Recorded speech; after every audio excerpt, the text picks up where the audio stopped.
Christmas is a time to reflect on all sorts of things. One of these things is our childhood. Movies, music, and toys. The sounds and feelings of it all. Christmas memories.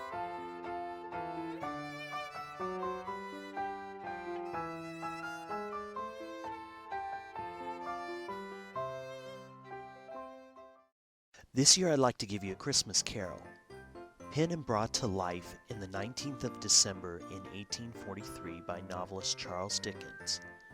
Known for such classics as Oliver Twist, A Tale of Two Cities, Great Expectations, and David Copperfield. This is the time of year I find myself watching 3 if not 6 versions of this novel's various iterations.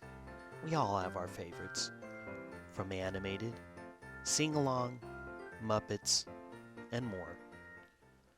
This is the story of Scrooge, a man of greed and self-centeredness, who is led by the ghosts of Christmas past, present, and future, to change his ways and open his heart.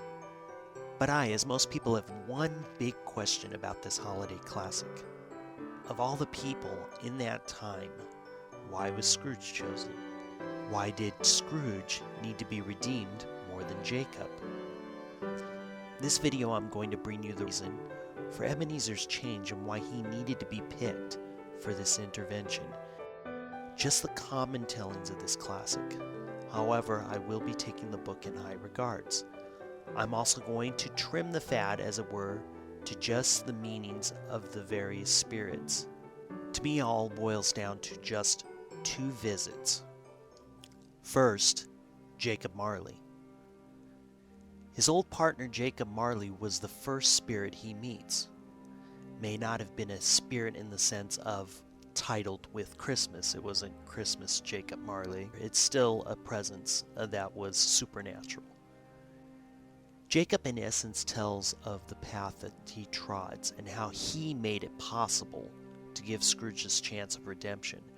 We also see that Jacob can also travel and never be able to rest.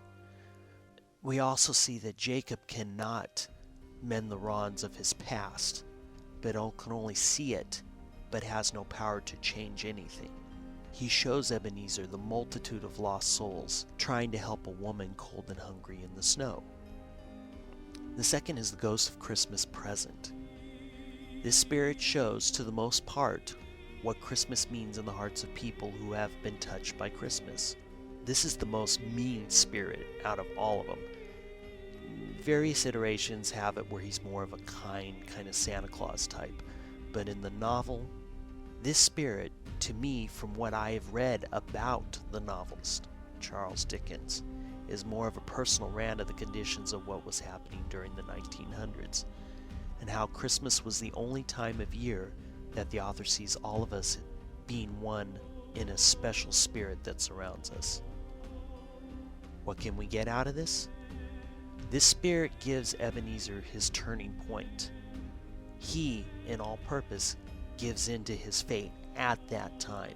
Just an example, case in point, the spirit of Ghost of Christmas Future, although frightened in his words, "The time to come, and as I hope to live to be another man from what I was, I am prepared to bear you company." The other spirits before then, he wasn't even interested at all. It's all humbug, I tell you! What is your business here with me? Your welfare.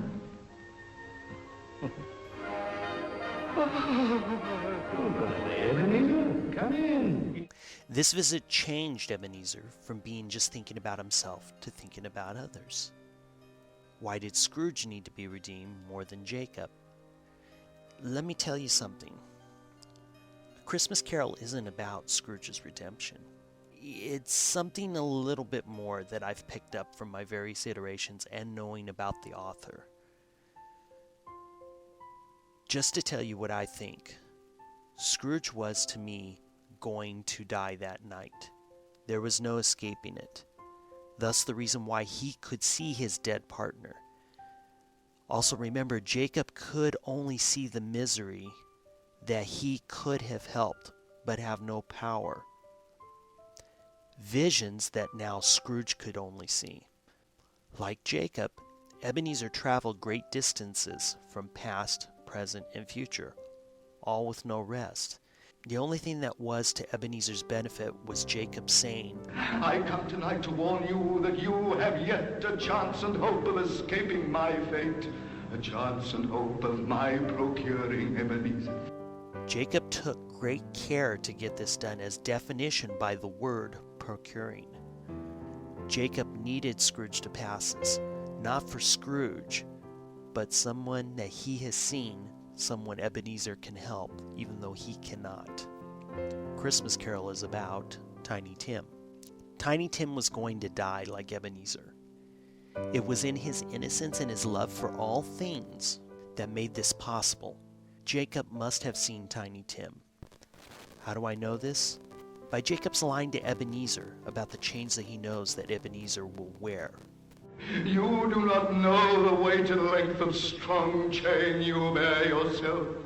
It was full as heavy and as long as this, 7 Christmas Eves ago, and you have labored on it since. It is a ponderous chain. Leading me to believe that he had an eye on Ebenezer, and to an extent his clerk and his family. Charles Dickens even made a point to draw as much attention to Tiny Tim, making him the turning point of Ebenezer. Yes, he was the turning point. If it wasn't for Tiny Tim, would Ebenezer have changed at all? A little history lesson about the author. Charles Dickens was a passionate advocate on behalf of children and the poor. It has been shown in quite a few of his novels, so it wouldn't be far-fetched to believe this. Remember, Tiny Tim was going to die. It even says that in the movies, and even in the novel.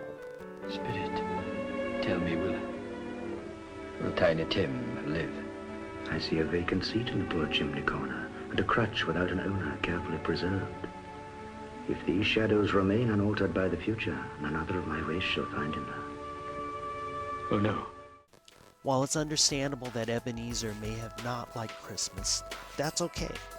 Christmas can be overblown and pretty crazy, and even back then, Christmas at that time was more like Halloween than the Christmas that we know, with the poor and the destitute actually pounding on the doors of rich and wealthy people demanding on food and shelter during the holiday season. We won't go until we get some, we won't go until we get some, we won't go until we get some, so bring some right here. It's Jacob that needed Ebenezer to change for this poor man's child. To me, A Christmas Carol is not a story of, if you don't like Christmas, you're gonna die alone, burdened with your own failures in a purgatory of restlessness. No, I'm hoping you take from this how I see it, and that is you'll look at this holiday classic as I do, and feel that there's more to this story than an old man learning to love Christmas.